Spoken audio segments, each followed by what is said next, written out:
being gangly, nerdy, uncoordinated, wearing glasses, being a foot taller than everyone else in your class, being obsessed with DC Comics, Pirates of the Caribbean, feminism, fashion, and animal rights. And on top of that, being mixed.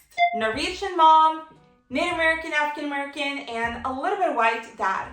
In general, imagine being Zoe Noel Robertson in a sea of Hans, Hanna, Sara, Thea, Jonas, Marius, who are all obsessed with soccer, uniformity, and skiing, and you can't even run for shit. Now that's an origin story. After hearing that introduction, I bet you're like, how did that help you be more confident? Sounds awful. Well, it was and it wasn't. One of the first things I learned when I moved to Norway when I was a little kid was like, hey, no matter what you do, you are mixed. You are a foot taller than everyone else. You do have your own personality. You have curly hair, whatever, a lot more curly than it is right now. You can't hide. You can try, you can buy all the same clothes as everyone else has, you can talk like they do, you can play the same sports as they do, you can even try to improve your running, but you're always gonna stick out. And what you do with that is up to you. And now I have friends who stick out in a similar way to me, who have decided to try to conform. And not that I'm super different from anybody or anything, like obviously yes, I'm Norwegian. But here's the thing, when you try as hard as you can to hide and suppress the fact that you are different in such a crucial way as literally your ethnicity, the only way you can do that is by kind of hating yourself and wishing you were different, right? So I thought, you know what, I'm already sticking out, I might as well wear boy clothes, have a Pirates themed birthday, talk about feminism, talk about animal rights, express my opinion. That's my opinion! And do whatever I want. Whether I am doing all of these things people do that I hate, like soccer for example, or I'm doing things I like, which are watching Batman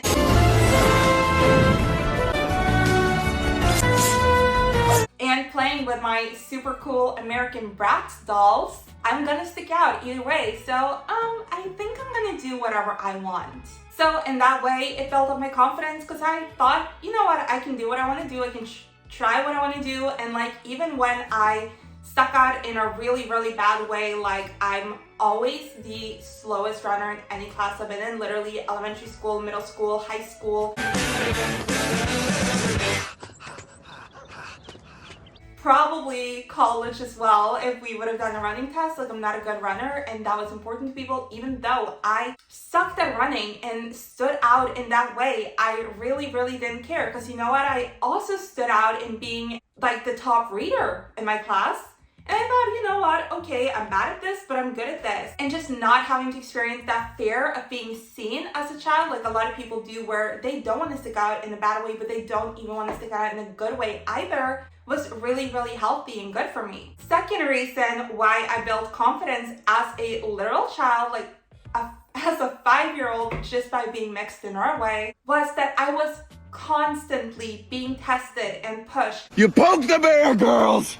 You poked him! And I had no choice but to stand up for myself. I didn't have bigger siblings at the school. I didn't have any like teachers that I'd grown up with that I knew at the school. I had friends who supported me, even friends in higher grades, but mostly I stood up for myself. And a lot of that I owe to my parents, in particular my mom, who always said, you can't start a fight, but you can stand up for yourself. You know what we're doing out there. Meaning, if someone tries to come at you verbally, physically, emotionally, you can stand up for yourself. So if someone tried to hit me being a foot taller, I would like tackle them into the ground. If someone called me the N-word, I would verbally go after them till they cried. I would not tolerate any level of disrespect. And it's such a good life lesson to learn that, like, hey, no matter who you are surrounded by, you have to stand up for yourself. That is your responsibility. And also that it's okay to stand up for yourself, and you got it, because the number one thing you gotta do is you gotta protect your integrity, but you also have to protect your view of yourself and your self-image and your ego in a way. Meaning you can't be walked over, you can't be pushed around. And having that experience means that today, as a young woman, when someone tries to belittle me or talk down to me or be misogynistic towards me, I stand up for myself and I make them regret that. I don't care who that is. If it's a younger person, if it's a person my age, if it's an elder. A lot of like very like old, well, I'm assuming like decrepit. An older person who's like, oh yeah, you don't know what you're talking about. I'm like, you actually don't, and now you're about to be embarrassed in front of all of your peers.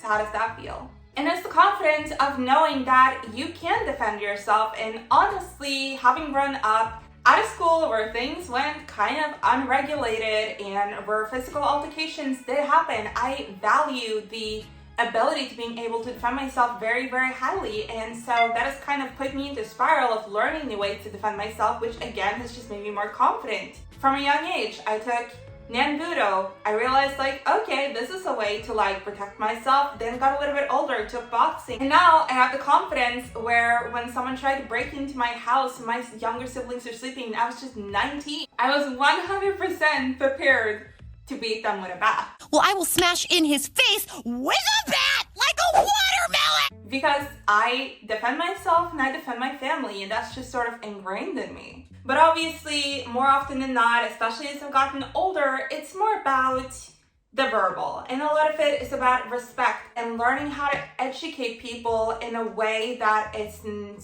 aggressive or rude, but is standing up for yourself and hopefully like changing people's opinions or knowledge about things, and doing that from a very young age as well. It's super important and awesome. And once you learn that like, hey, actually when someone sort of insults you, you can just answer and be like, oh, actually that's wrong. And people being like, oh, that's a really good and powerful feeling. Next, I learned that not everyone likes you, and that can be for the right reasons or for the wrong reasons. But as long as you're a good person and you can stand by what you're doing, it doesn't really matter.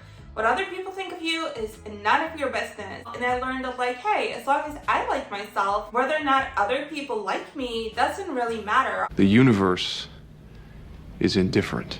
As long as they're not going into my face about it, like if someone is like, oh, I don't want to sit with her because of her race or whatever, okay, go sit wherever you want. I really could not care less. Like, yes, it's obviously uncomfortable to be around someone you know is a racist, but the fact that that person doesn't like me for something that I actually do like about myself, something which I cannot control nor would change, is like, okay, bye.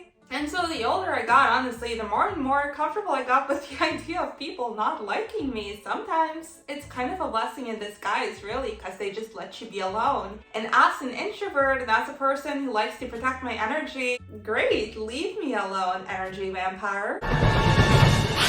But the other thing I realized is that the more I was myself, the more authentic I was as a child, especially in a country that doesn't really value authenticity and is very, very on, like I said, the whole uniformity thing. The people that liked me a lot. And there were a lot of people that liked me. And there were a lot of kids who looked up to me and were like, oh, I wish I would just dress however I want, or like, you look really good with glasses. And I think it's awesome that you just like what you like and don't care what other people think about it. And I was like, thanks.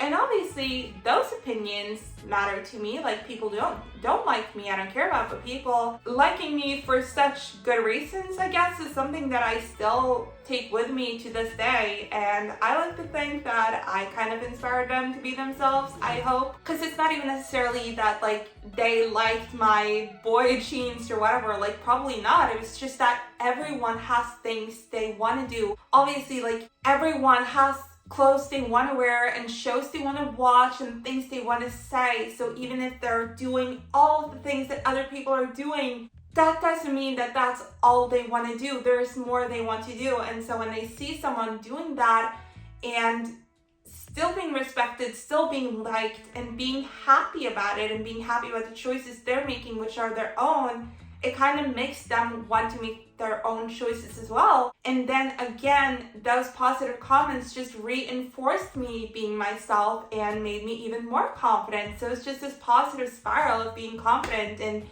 doing whatever I want. And again, of course, this had a lot to do with my mom, because when I was a little kid, I didn't pay for my own clothes or anything. So her being like, okay, if you want to get the t-shirt with a skull on and those baggy boy jeans, go ahead, wear whatever you want. I'm not going to stop you. That means a lot. But again, obviously, there have been situations from a young age, and in particular when I very first came to Norway, where I did feel kind of isolated and alone, and in particular where I was noticing that like people thought I was different, was treating me different or whatever, was saying things that were unkind to me, and because of that, I remember very particularly decided to isolate myself further for a while. And you would think that'd be a negative experience, but really what I experienced then, and I guess what I experience sometimes is, and not all too, is that like I was fine being alone. I actually was just as happy, and like even though I loved my friends, and like when I came back from those situations, I like hang out with my real friends or whatever, but I realized like I can totally be in a crowd, be alone, and be fine. Like I'm not bored, I'm not lonely. And I realized that like unlike a lot of my peers, it wasn't worth it to me, and it still isn't worth it to me to be with people I don't really like, or to be a fake version of myself in order to have friends or be around other people or have conversations if people are not treating me correctly, or if they're not what I consider good people, or if they're just not interesting to me.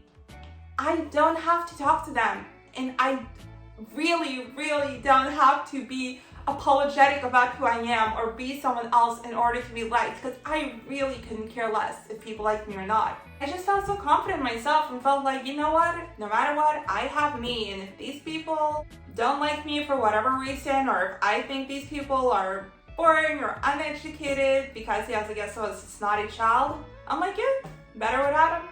But no matter where I was on a spectrum of being isolated or being with lots of cool people, I would always stand up for other people when I saw them being bullied. Honestly, even if I didn't really particularly like the person being bullied, because I'd already realized, remember, in the beginning of my life, like, hey, you gotta stand up for yourself. And I realized, oh, you can stand up for yourself, and it's actually not that hard, because bullies don't expect people to stand up for themselves, so they really don't have any defenses against it. So if I saw someone being pushed around or someone like calling people names and stuff, I'd be like, you better stop.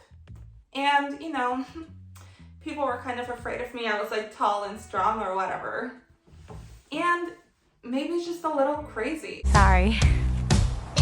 The voices. Which is definitely something I take with me today. I have the level of confidence where if I see a strange woman being in a situation where like some guy is harassing her or whatever, or some guy is harassing my friends or me, I'll be like, hey, you better cut that shit out, because you're about to be in big trouble.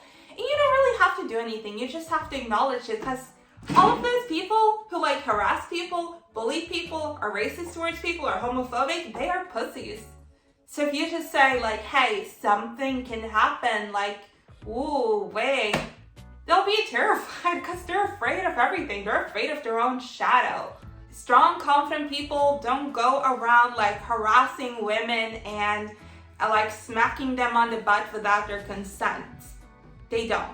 But the most important thing I learned about my whole experience of being someone who not only was mixed in our way, surrounded by people who mostly weren't, but also was like a big book nerd, a big feminist, an animal lover, and just a person who, like I said, like loved fashion, like loved Bratz dolls, was obsessed with Batman and Pirates of the Caribbean when other people just weren't, is that even though it was really hard, like really hard.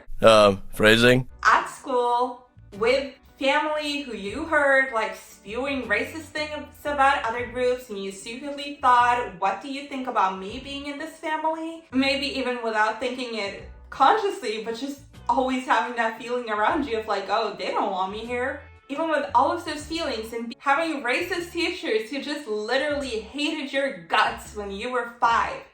Even though that was really hard. Phrasing. Boom! Inappropriate. I love the person I am so much, and the person I was as a child and as a teenager, that I would never ever want to have a different life. because I don't want to be another person. I don't want to be a soft, meek, cowardly person who doesn't stand up for others, who doesn't stand up for themselves, who doesn't respect themselves, who needs to be liked, who is terrified of sticking out, who's terrified of being seen. I want to be the type of person who knows that if I could stand up to everyone, including adults, when it comes to racism, homophobia, animal rights, feminism, as a 7-year-old, as a 20-something-year-old, I can do anything. That's the biggest thing I learned, and that is the real secret to why I am so confident. Love ya.